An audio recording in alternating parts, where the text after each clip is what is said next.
Welcome in, ladies and gentlemen. It is Coach's Corner, YSU style, and we're talking to the YSU baseball coach, one of my real good friends, dear friends in the entire world, and a guy that has really worked very hard on this season in particular, but he's done a great job in the entire tenure. Ladies and gentlemen, at this time, we bring in Danny Bertolini. How are we, Coach? How we doing? I'm good. I'm good.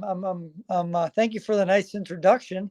It's always good to be back, man. This is a great time of year. It means that the season's starting. Season's right around the corner. Literally, as we talk, you guys are preparing for the season to begin this weekend. You open up. I mean, let's talk about last year first. Then we'll talk about this year. Last year, the tail of the season. You know, you can put a bunch of different ties on it, but really it came down to injuries. You guys were devastated by injuries, but this season looks like you're a lot healthier. What things have you done from last year to this year in the weight room, in the classroom, otherwise, that have put you guys in a real opportunity to make this year your year? Yeah, like sometimes some things are unfortunate. We had some freak injuries last year. Whether it was, it wasn't really one of the same. There were some arm injuries from our pitching staff, which made it challenging, and then bumps and bruises throughout the season. But I think we've done a good job. We Drew Davies is our new strength coach, and I think he's done an awesome job in the weight room, getting our guys prepared, whether it's mobility and stretching, to strength, to speed training. So I feel really good with where we're at. From a health standpoint, we had a few of those guys that were injured starting to make their way back. Brandon Mikos should be cleared to go for next weekend, which will be a big boost for our team, as well as Mikey Rodriguez had off-season surgery, so he should be ready to go in March. And Mitchell Seymour too. He had Tommy John last year as well, and for him to be back ready to play, pitch at some point here in March. So really from a health standpoint, knock on wood, it's been good, and these guys are really bought into what we're trying to do, and I really enjoy being around this group. It's a really great group of guys that have really bought into what's going to make this season special, and hard work and playing the game the right way. And so can't wait to get out on Friday night and get a chance to go compete.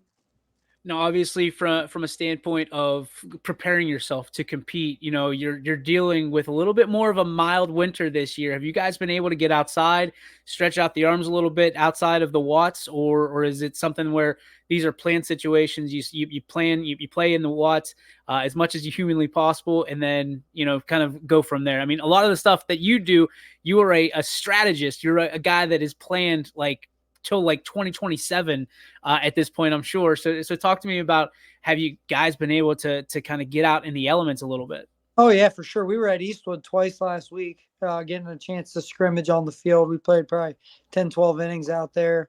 Got to take infield, outfield, take BP on the field, so the guys were able to watch, see the ball fly. We love the having an opportunity to play in the Watts, but there's just something different about being outside, being able to see the baseball. We've been out on Cafaro Field, the turf facility here across the street from the Watts, that being able to get ground ball, fly ball communication, working on double cuts, working on balls in the gaps. Like it's been a huge benefit, having this weather the way it is. And really, I mean, that's for the first time in my 8 years we've been able to get on our field in February. So hopefully it's a sign of things to come with the weather around here. Hopefully we'll be able to have a really mild spring and be able to be outside a lot, and looking forward to, being a little bit even warmer this weekend down in Texas. Yeah, I was just gonna say, you opened the season against Texas State. I mean, you got 3 with them, right? Yep. So when you're heading down south like that, I mean, I've been able, which I'm very fortunate. Like you guys, you're kind of loose with, you keep things buttoned up, but you're loose with the travel stuff. I know a couple of years ago, you had some of the guys in cowboy hats and cowboy boots and stuff like that. These are really great opportunities for team bonding, especially early on. And you've got a nice group of mix between upperclassmen and newcomers. What things do you most look forward to on these trips with your guys, especially early on in the ball season? Yeah, I mean, honestly, it's part of why we schedule the way we do. Some of our guys might be the first time they've ever been on an airplane, and for them to be able to experience, the country, we're going to play all over the place here in their 4 years, and for them to be able to get on that airplane and travel and go see, what Texas is like, what Austin's like, you know, It's pretty special for them. But anytime you're going to be around the guys a lot and in the hotels, and it's good for bonding, for them to get to know one another. And because we have 40 players on the team, and for them to be able to know each and every one of them is tough. But when you're kind of forced into it, being around each other, being in a hotel room with another guy, like it's a good opportunity for them to bond and learn. And we're going to be doing a lot of it here the first 4 weekends. So it's great. It's great for them to get that experience. I mean, your expectations are always high. Everybody at YSU, their expectations are high for this baseball team. For you, does it change at all? I mean, do your expectations even go up further with some of the guys that you're bringing back and some of the guys that you've brought in this year? Well, we talk. I talk with our group all the time. Like, the only expectations I have for this group is that we're gonna play hard. We're gonna get to the next pitch, right? And we're going to be great spotters for one another. We're going to be great, we're going to be enthusiastic encouragers for each other. And if we do those things, we're able to hold each other accountable. Like we're going to, the results will take care of themselves. So we've really focused on, limiting, outside expectations and really just focusing on doing things the right way, playing the game the right way. And if we can do those things, the sky's the limit for this group, but staying focused on what we can control. That's our preparation. If we can stay consistent in preparing the right way every day, the talent is there for us for this group to be really special. Who are some of the names that we should identify and know that are either going to be in the lineup the majority of the days, or guys that we're going to want to know that are on the bump, pretty much stability wise throughout the season that we're going to need some dubs out of? Yeah, from an offensive perspective, obviously Trey Law was an all-region guy last year, all-conference player. At shortstop, fifth-year senior for us. R.J. Sherwood in right field, been a staple, played really great at the end of the season last year, and has had an awesome fall and winter for us. So looking for big things out of him. Matt Thompson was the freshman of the year in the conference last year. Going to move over and play third base this year. Ian Francis, another guy that got a lot of experience, played a lot for us in his junior year. Going to catch for us. I think couple of the new guys, Derek Tarpley Jr., freshman, really talented player. Looking forward to kind of seeing him get his first opportunities this weekend. Brett Stanley's another guy transfer in from junior college, and he's going to play in the middle infield for us. Eli Brown's going to see a lot of time in the outfield for us. He's done a great job from the fall and in the winter time. He's done a great job. Teddy Ruffner's a transfer that's going to get a lot of playing time as a probably DH left field, type role for us. So, on the bump, it's going to start. I think I've told other people, like, this is probably our deepest pitching staff and most talented pitching staff we've had. We've had some really good top end guys. We've had some great pitchers over the years. Two back-to-back year Horizon League pitchers of the year with Colin Floyd and Matt Broski. But I think Jake Gehring's gonna be the guy that's gonna get us going on Friday night. He's been incredible since he's been here. After transferring back from Ohio State, he's done a great job, not just on the mound, but as a leader, as an influencer on our pitching staff. He does things the right way. He's really helped those guys a lot. Braden Gebhardt's another guy, a lot of experience last year, all freshman team. Casey Marshallwitz, probably the most experienced pitcher on our staff. Nick Perez, also another senior, a ton of experience there. We have a lot of good freshman arms, some new guys. I think Chris Domke has been as good as anybody in the back end, electric stuff. Probably, kind of fit into that 7th, 8th, 9th inning role. Gavin Wilms from Salem has been really good. Breaking ball, he got a cut fastball. Has been really, really good. Could see him in the 6th, 7th, 8th inning ish kind of deal there. That's the exciting part, though. We have a lot of good arms. Sloan Ulrich, Lane Rhodes. As Mikos gets healthy, Aiden English. I mean, we have a lot of guys that can really help us and impact us. And this is by far the best, deepest as far as that goes. We have 6, 7 guys that you could throw in the starting rotation and you probably won't skip a beat. And we haven't had that luxury in a while. So I'm looking forward to seeing how those pieces fit, on the offensive side, kind of how those pieces fit. We have some good, bench guys, spot starting guys that can help us. Chase Franken's going to be a dual player for us, whether it's pitch or hit. He's been doing really well at both of those. Joe Suarez is going to be another guy that's going to get in there in the mix. Trey Pancake. So I'm excited to see how this all plays out. But from a talent perspective, we're in a good spot. I'm always impressed with how you do locally and from your recruitment standpoint. Danny, from my perspective, this by far is the most local team here, regional, that you've ever been able to bring in under the Y. So when you're looking at this, I mean, is it the fact that you're paying more attention, you and your staff are paying more attention to the I guess the rise of the game here locally in baseball, or is it just a matter of right guys at the right time that are here locally that are looking to go to YSU? I think it's a little bit of a combination of both. Like I've said this many times, um, this area is a baseball town. Over the years, we've had more major leaguers and professional baseball players than in any other sport professionally.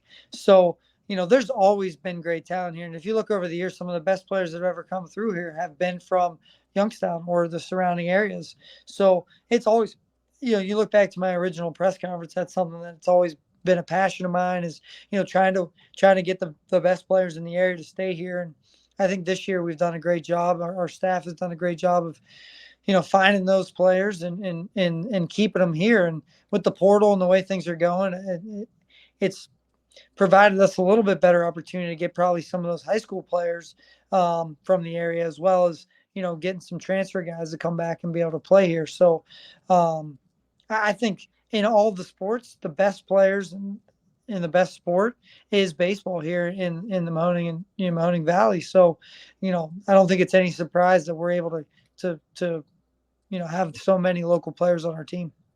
What's one thing that you want people to know about this team? And what are you going to hang your hat on this year? I mean, you talked about your depth. I think that's incredible from that skill position. I mean, you got skill all over the field in the bullpen, in the classroom as well. I mean, you guys are killing it on seemingly every single level. But what's the one thing that you want people to know heading into this year that YSU baseball is going to do as well, if not better than anybody else? I mean, I just from the offensive side, we're relentless, man. It's fun to watch. I enjoy practices. They're relentless on the base pass. I mean, and that's the biggest difference probably from a year ago to now. We're built different. Last year was we were a little bit one dimensional for most of the year, and by a little bit I mean a lot. It was a lot of strikeouts, a lot of power, hit a lot of home runs, hit a lot of doubles.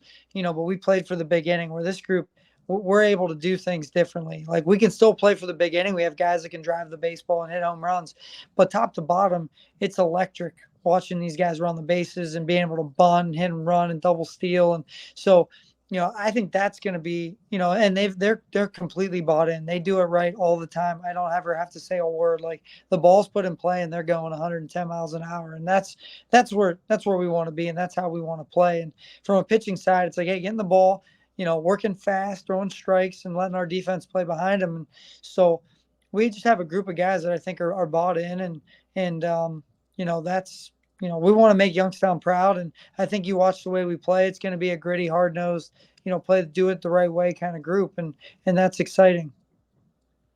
The one thing that you and I kind of always talk about off the record is, the state of everybody wanting to be a D1 athlete and wanting to get recruited out of high school. From your perspective, I mean, you were a local guy that played at the next level, now coaching at the next level.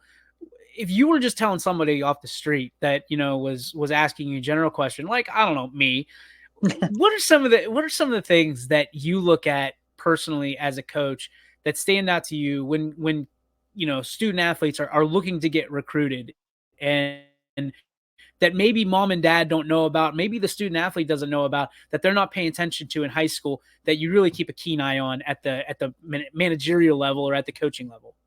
Well, it's first and foremost starts in the classroom. Like, we always do well academically. We had a 3.5 cumulative GPA for our guys in the fall semester, and people ask me all the time, like, how do you guys do it? Well, we recruit players that are good students. We that's important to us. One, it shows that they're willing to they want to be excellent at everything that they do. And if they're willing to put the work in the classroom, they're going to be willing to put the work in at baseball. Yeah, I'd say the second most important thing is really how you play the game. Like, are you a good teammate? Do you run everything out? Are you running on and off the field? Because there's a lot of guys that are real close, as far as ability goes, and if we're recruiting one or the other, we may only get a chance to see you play once or twice, or you might not know we're there. Like, how you play the game and how you interact with your teammates is going to be probably the deciding factor on which players we take and which we don't. And do we always get it right? Probably not. We like to think more times than not we do, but those things can be the deciding factor. So, be good in the classroom and play the game the right way, and that's going to get you a long way away. It's going to get you a long way in the game, and if you can do those things. I think one of my favorite things as we look at this week, especially tomorrow, Valentine's Day, my friend. There's your friendly warning for you and your lovely wife, and your children, of course. Mm-hmm. But my question to you is: with this beautiful family that you have, who are your Valentines? Part one, and what was the best line that you put on your wife that sealed the deal that got you um, an unbelievable family out of the deal? Well, my Valentine's are obviously starts with my wife. Um, so Good looking answer. forward. We're gonna do a little Valentine's Day dinner tonight with the kids, and then my children, my beautiful children, Eloise, Hawkins, and Odelia, and we got another one on the way in July. So looking forward to extending that family. A little baby boy coming in July. So um, we'll just add to the chaos that already is there. We're excited for that. And I guess the best pickup line I had was, "Hey." That was your pickup line was, hey. That's how I got it started. Listen, with being as good at sports and at life as you are, my friend, You asked that my does not wife. surprise me at all. Ask my wife. Hey, you know what my pickup line was for my wife? No. I'm on the baseball team. That was it. That was it. uh, Sealed the deal. I'm on the Division III Westminster baseball team. You're lucky to know no, me. that's it. That's it. Lucky day. Um, yeah, she wouldn't have fallen for any cheesy pickup lines. I'm just gonna tell you that right now. So No, I agree with she's the smarter than both of us combined, man. hey. Yep. Coach, cannot wait to get this season started. Like I said, your home is going to be on YSN yet again. Can't thank you enough. You've been such an integral part of not only the growth of this entire area in baseball, but especially YSN, and bringing Penguin fans right to ysnlive.com. Cannot thank you enough for being there through all of this, and cannot wait to get this season started. Thanks so much for your time. Looking forward to next week. Yeah, I appreciate you, and I can't wait to hear some of those calls. Later in the year, if you're gonna make a trip with us. I can't. We don't have any Blazer bombs anymore, but No, but hey, I'm sure I'll find a couple. We know these kids pretty well because you keep plucking them out of the YSN universe, and we appreciate that. Thanks, yeah. Danny. Appreciate you, buddy. Yeah.